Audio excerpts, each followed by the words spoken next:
नमस्कार। आपका अखबार के इस अंक में आपका स्वागत है। मैं हूं प्रदीप सिंह।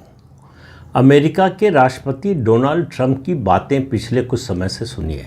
हालांकि कोई नई बात नहीं है, वो पहले कार्यकाल में भी इस तरह की कोशिशें कर चुके हैं, लेकिन अब वो सीधे सीधे बहुत स्पष्ट होता जा रहा है कि पूर्व राष्ट्रपति जो अमेरिका के थे रिचर्ड निक्सन, जो 1969 से 74 तक राष्ट्रपति रहे, दूसरे कार्यकाल के शुरू में ही उनको इस्तीफ़ा देना पड़ा था।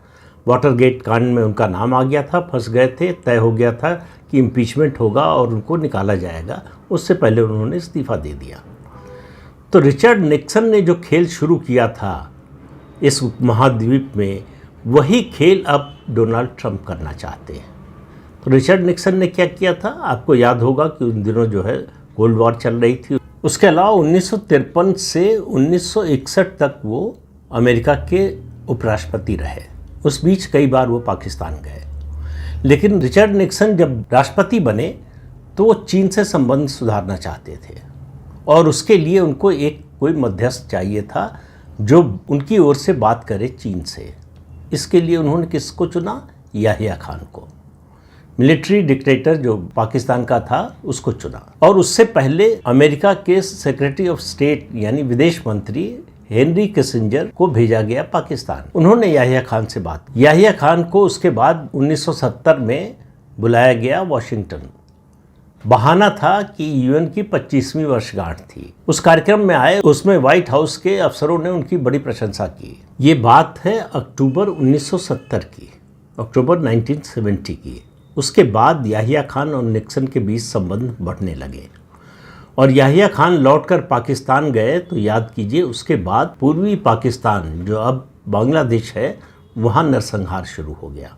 बड़े पैमाने पर नरसंहार हुआ, लाखों लोग मारे गए, लाखों महिलाओं के साथ बलात्कार हुआ। लेकिन अमेरिका को कभी जो है मानवाधिकार की याद इस बीच में नहीं आई। और इस बीच में याहिया खान को तैयार किया हेनरी किसिंजर ने कि वो चीन के प्रधानमंत्री चाउ एन-लाई, उस समय प्रधानमंत्री थे, उनसे बात करें।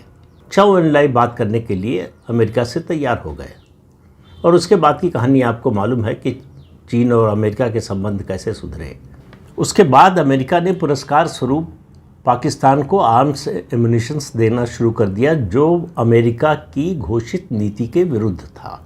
तो इसको कहा गया कि वन टाइम एक्सेप्शन है, उसके तहत दिया गया। जब ये सब निक्सन कर रहे थे तो ढाका में जो यूएस कॉन्सुलेट था, उन लोगों ने विरोध किया कि याहिया खान के आगे जिस तरह से झुक रहे हैं आप, ये अच्छा नहीं है, इसका नतीजा बुरा होगा। लेकिन निक्सन ने उसको इग्नोर कर दिया, उनकी बात को नहीं सुना। फिर स्थिति ये आ गई कि भारत और पाकिस्तान के बीच में 1971 का युद्ध हुआ। तो अमेरिका ने पूरी दुनिया को दिखाने के लिए भारत और पाकिस्तान दोनों को हथियार देने से मना कर दिया, घोषणा कर दी कि दोनों देशों को हथियार नहीं देंगे। लेकिन अमेरिका ईरान और जॉर्डन के जरिए पाकिस्तान को हथियार देता रहा 1971 के युद्ध के दौरान। और इतना ही नहीं, चीन को इस बात के लिए तैयार किया कि भारत पाकिस्तान के युद्ध के बीच जो है, चीन भारत से लगी सीमा के पास जो है अपने सैनिक उतारे और कोई भी सैनिक कार्रवाई के लिए तैयार रहे। अमेरिका इस पर कोई एतराज़ नहीं करेगा, अमेरिका इसका कोई विरोध नहीं करेगा। लेकिन चीन ने ऐसा किया नहीं। अमेरिका का, जिसको हम लोग 7वां बेड़ा कहते हैं, यानी यूएसएस एंटरप्राइज, वो चल चुका था बंगाल की खाड़ी की ओर, हिंद महासागर के लिए रवाना हो चुका था, यानी पाकिस्तान की मदद के लिए। जब ढाका में अमेरिका के कॉन्सुलेट ने एतराज़ किया कि याहिया खान के साथ इस तरह से दोस्ती ठीक नहीं है, तो हेनरी किसिंजर ने उन लोगों से कहा, जो भी इंचार्ज था, और उसके अलावा पाकिस्तान में जो दूतावास था, वहाँ कहा गया कि प्रेसिडेंट निक्सन याहिया खान को पसंद करते हैं। सबकी आवाज़ बंद हो गई, बोलना बंद कर दिया, विरोध करना बंद कर दिया।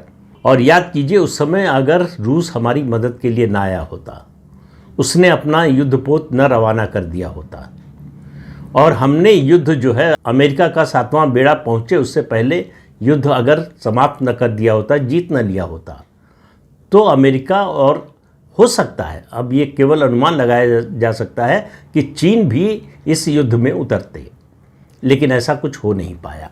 तो निक्सन के लिए जो याहिया खान थे, ट्रंप के लिए वो आसिम मुनीर हैं। देखिए, ट्रंप चूंकि एक व्यापारी हैं, इसलिए उन्हें व्यापारियों की भाषा ज़्यादा समझ में आती है।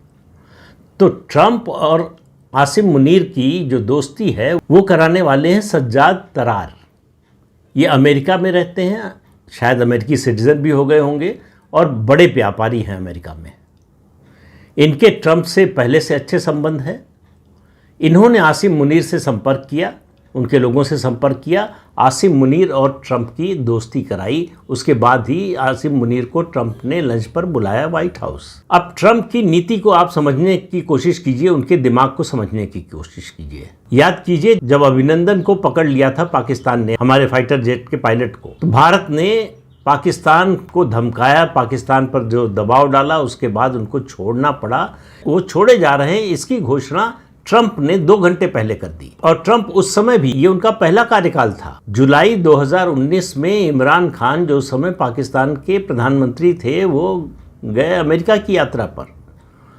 व्हाइट हाउस में उनकी डोनाल्ड ट्रंप से जो राष्ट्रपति थे उनसे मुलाकात हुई।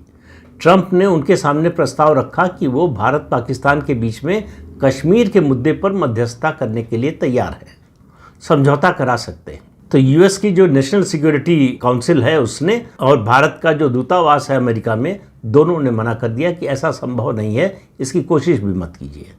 ये प्रस्ताव उन्होंने एक बार प्रधानमंत्री नरेंद्र मोदी के सामने भी रखा।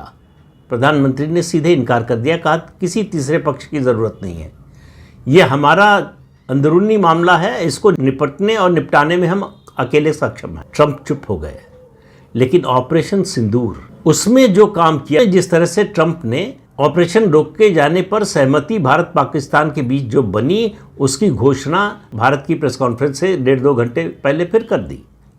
और आज तक दावा करते हैं कि भारत पाकिस्तान के बीच उन्होंने युद्ध रुकवा दिया, परमाणु युद्ध रुकवा दिया, नहीं तो अगर वो नहीं रुकवाते तो परमाणु युद्ध हो जाता दोनों देशों के बीच में। ये सब वो दावे करते रहते हैं। जो निक्सन ने इस्तेमाल किया याहिया खान का, डोनाल्ड ट्रंप वही इस्तेमाल कर रहे हैं आसिम मुनीर का। और आप देखिए इतिहास कैसे दोहरा रहा है अपने को। आसिम मुनीर के जरिए वो चीन के साथ एक नया चैनल खोलना चाहते हैं बातचीत का।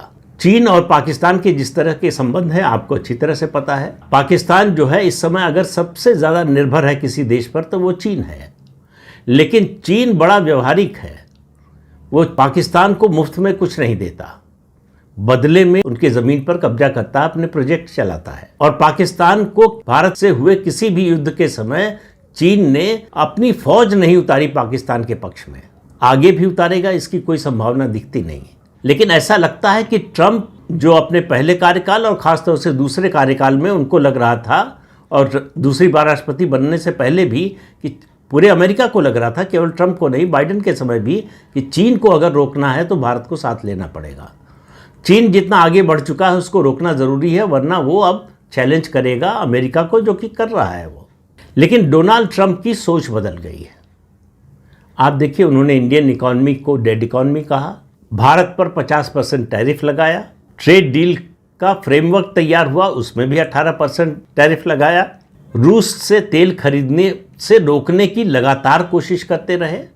और अभी सबसे ताज़ा बयान जो उन्होंने भारत और चीन दोनों के बारे में दिया है कि ये हेल होल है, मतलब नर्क है। जो भारतीय अमेरिका में रहते हैं, अभी तक अमेरिका की नीति थी, अमेरिकी सरकार की नीति थी, एडमिनिस्ट्रेशन की नीति थी कि अगर बच्चा पैदा होता है किसी इमिग्रेंट का तो जन्म लेते ही वो अमेरिका का नागरिक बन जाता है। उस कानून पर ट्रंप ने रोक लगा दी। ये अमेरिका की नीतियों के खिलाफ है। ये मामला अभी अमेरिका के सुप्रीम कोर्ट में है और ये उम्मीद की जा रही कि सुप्रीम कोर्ट उनके इस आदेश को रद्द कर देगा। दूसरी बात जो सबसे ताज़ा बयान है, ये हेल होल के साथ साथ इंडियन इमिग्रेंट्स को कहा गया कि ये लैपटॉप वाले गैंगस्टर हैं जिन भारतीयों ने सिलिकॉन वैली बनाई, अमेरिका की बड़ी बड़ी कंपनियां खड़ी की, अस्पताल बनाए, अमेरिका के विकास में बहुत बड़ा योगदान दिया, अमेरिका का जो टैलेंट डेफिसिट था उसको पूरा किया। और अमेरिका में जितने देशों के इमिग्रेंट हैं, जितने देशों के लोग रहते हैं, उनमें सबसे सभ्य, सबसे ज़्यादा पढ़े लिखे, सबसे ज़्यादा योग्य भारतीय हैं। उनके बारे में ट्रंप ये बोल रहे हैं तो इसका मतलब उनका निशाना कहीं और है, उनका लक्ष्य कुछ और है। वो भारत की तरक्की को, भारत को बढ़ता हुआ देख नहीं सकते। और ये उनकी सोच में फ़र्क ज़्यादा आया है ऑपरेशन सिंदूर के बाद। ऑपरेशन सिंदूर से उन्हें समझ में आ गया कि भारत को सैन्य रूप से भी रोकना अब कठिन है। भारत ने जो क्षमता हासिल कर ली है, जो आत्मनिर्भरता हासिल कर ली है, उसके बाद भारत पर अंकुश लगाना या भारत को अपने मुताबिक चलाना ये संभव नहीं रह गया है। इसलिए वो लगातार भारत पर हमला कर रहे हैं, प्रधानमंत्री पर व्यक्तिगत रूप से टिप्पणियां करते हैं। और प्रधानमंत्री नरेंद्र मोदी का धैर्य है जिसके कारण दोनों देशों के संबंध अभी बने हुए हैं। डोनाल्ड ट्रंप ने अपने दूसरे कार्यकाल में भारत और अमेरिका के बीच जो स्ट्रेटेजिक रिलेशनशिप है उसका जितना नुकसान किया है और कोई नहीं कर पाया है। और ये स्ट्रेटेजिक रिलेशनशिप ऐसा नहीं है कि भारत के लिए फ़ायदेमंद थी, सिर्फ ये दोनों देशों के लिए फ़ायदेमंद थी। और ये अंतर्राष्ट्रीय जो नई व्यवस्था बन रही है उसकी दृष्टि से भी फ़ायदेमंद थी। लेकिन डोनाल्ड ट्रंप उसको तोड़ना चाहते हैं, तोड़ना नहीं तो कम से कम उसको कमज़ोर करना चाहते हैं। वो किसी भी हालत में भारत को बढ़ता हुआ नहीं देखना चाहते। उनको ये बात स्वीकार नहीं है कि दुनिया के तमाम बड़े देश भारत की और भारत के प्रधानमंत्री नरेंद्र मोदी की बात सुनने को तैयार है। सब प्रशंसा करते हैं। कोई भी विवाद हो, कोई भी झगड़ा हो, कोई भी युद्ध हो, सब कहते हैं कि अगर प्रधानमंत्री नरेंद्र मोदी दखल दे तो ये युद्ध रुक सकता है। अब आप सोचिए कि रूस और यूक्रेन के बीच युद्ध, इजराइल और फिलिस्तीन के बीच युद्ध, इन सब में दोनों देशों के राष्ट्राध्यक्ष कहते हैं कि एक नरेंद्र मोदी है जो इसे रुकवा सकते हैं। ये बात अमेरिका के राष्ट्रपति डोनाल्ड ट्रंप के लिए कोई नहीं कहता है। तो इसलिए उनकी समस्या चौतरफा बढ़ रही है। अंदर घिर रहे हैं, उनकी लोकप्रियता घट रही है अपने देश में, ईरान के साथ युद्ध में फंसे हुए हैं, मन मुताबिक हल निकल नहीं रहा है और उसका नुकसान जो है वो डोमेस्टिक कॉन्स्टिट्यूएंसी पर लगातार हो रहा है, बढ़ रहा है। और उनके लिए समस्या ये है कि एशिया के जो दो बड़े देश हैं, बड़ी ताकतें हैं, चीन और भारत, दोनों को वो कमज़ोर करना चाहते हैं, जो कि संभव नहीं है। उन्हें दोनों में से किसी एक का साथ लेना ही पड़ेगा और चीन को साथ लेना नहीं चाहते और भारत को रोकना चाहते हैं। उनके एक नेता का बयान आपने सुना होगा, हाल ही में उन्होंने दिया कि हम भारत को ऐसी कोई मदद नहीं देंगे, कोई टेक्नोलॉजी नहीं देंगे, कोई ऐसा इन्वेस्टमेंट नहीं करेंगे जिससे भारत और ताकतवर हो और अमेरिका के लिए चुनौती बने भविष्य में। तो इससे आप समझिए कि डोनाल्ड ट्रंप क्या चाहते हैं। लेकिन डोनाल्ड ट्रंप को और कोई नई बात नहीं सूझी। निक्सन का वही फार्मूला, मिलिट्री डिक्टेटरशिप को इस्तेमाल करने का। निक्सन ने याहिया खान का इस्तेमाल किया और ट्रंप आसिम मुनीर का इस्तेमाल कर रहे हैं। इसका मतलब तैयार रहिए, भारत पाकिस्तान के बीच कुछ ऐसा होने वाला है जिसकी तुलना सिर्फ जो 1971 में हुआ उससे की जा सके। अमेरिका को इस बात की भी तकलीफ है, ऑपरेशन सिंदूर बहुत जल्दी रुक गया। भारत लंबे समय तक युद्ध में फंसा रहता तो उसकी अर्थव्यवस्था पर असर पड़ता, उसकी सैन्य ताकत पर असर पड़ता। ये कुछ नहीं हुआ।